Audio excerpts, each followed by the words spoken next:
नमस्कार दोस्तों। इस वीडियो में हम देख रहे हैं जावा स्टैटिक ब्लॉक के बारे में।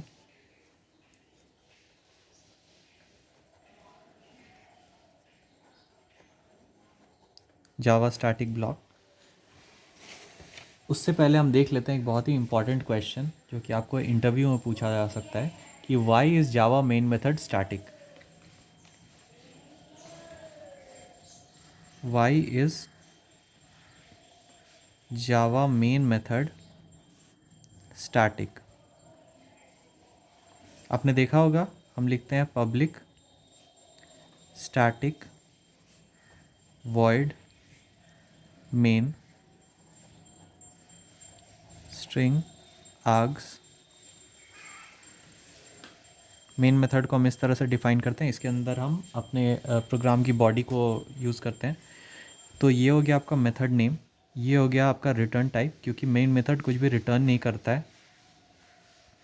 पब्लिक हो गई मेन मेथड की विजिबिलिटी, मतलब आप मेन मेथड को कहीं से भी एक्सेस कर सकते हैं।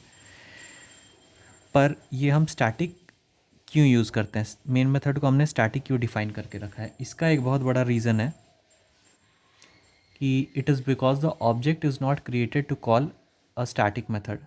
तो जैसे मैंने पिछले वीडियो में बताया था कि static method can be invoked without the need of creating the instance of the class. मतलब आप ऑब्जेक्ट बनाए बिना स्टैटिक मेथड को कॉल कर सकते हैं, आपको सीधे क्लास नेम यूज़ करना है और वो मेथड नेम यूज़ करना है। तो पहला पॉइंट हो गया इसका, it is because object is not required to call a static method.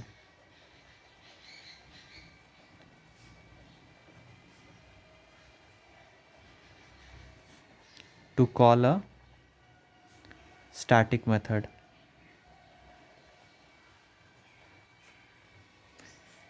If it were a non static method, मतलब अगर आपका मेन मेथड एक नॉन स्टैटिक मेथड होता तो JVM creates an object first then calls main method. अगर ये एक non static method होता तो JVM को पहले इसके क्लास का ऑब्जेक्ट बनाना पड़ता, उसके बाद हमें मेन मेथड को कॉल करना पड़ता, जिसके कारण एक्स्ट्रा मेमोरी एलोकेशन यूज़ होता।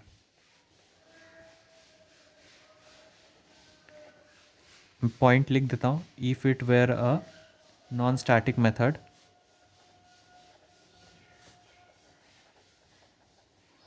then JVM had to create an object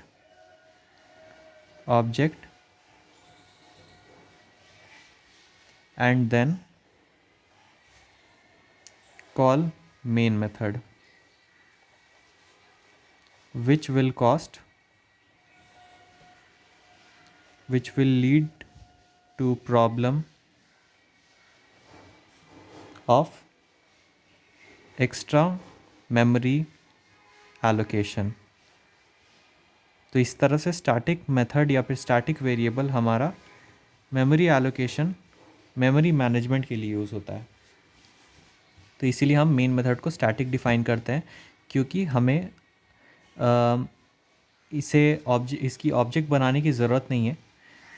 हमें इस क्लास के ऑब्जेक्ट बनाने की ज़रूरत नहीं है और JVM डायरेक्टली मेन मेथड को कॉल कर सकता है। तो static method, the JVM had to create an object and call the main method which will lead to extra memory allocation. तो JVM को, अगर ये एक नॉन स्टैटिक मेथड होता तो JVM को मेन मेथड के क्लास के लिए ऑब्जेक्ट बनाना पड़ता और उसके बाद उस ऑब्जेक्ट से मेन मेथड को कॉल करना पड़ता, जिससे ऑब्जेक्ट बनाने में हमारा मेमोरी एलोकेशन यूज़ होता है। तो ये एक मेमोरी मैनेजमेंट के लिए यूज़ हो गया। अब हम देख लेते हैं अपना आज का topic, Java static block. It is use to Java static block. पहला पॉइंट हो गया, क्यों हम जावा स्टैटिक ब्लॉक यूज़ करते हैं। It is use to initialise a static data member.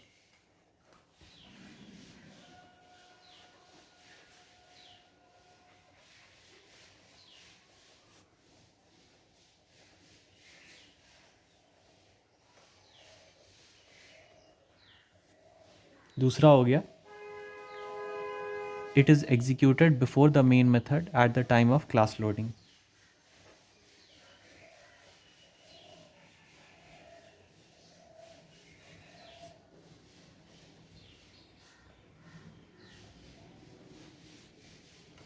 तो जैसा हम पहले जानते थे कि सबसे पहला जो एग्जीक्यूशन आपका किसी प्रोग्राम का स्टार्ट होता है वो मेन मेथड से होता है, पर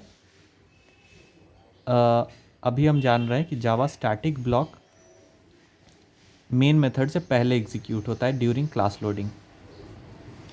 स्टैटिक ब्लॉक का एक एग्जांपल देख लेते हैं। एक क्लास हम ले लेते हैं ए। स्टैटिक ब्लॉक का सिंटेक्स देख लेते हैं। Static system dot out dot println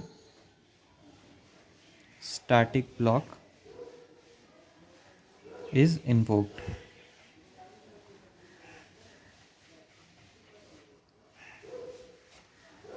तो ये हो गया आपका स्टैटिक ब्लॉक। अब हम क्या करते हैं, मेन मेथड को कॉल करते हैं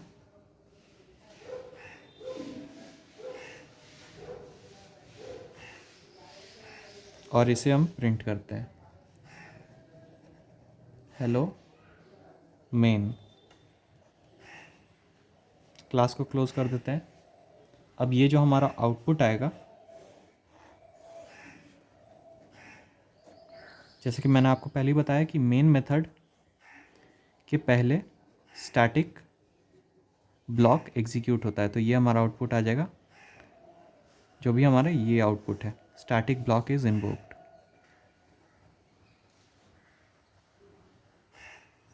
और उसके बाद हमारा मेन मेथड में जो भी हम प्रिंट कर रहे हैं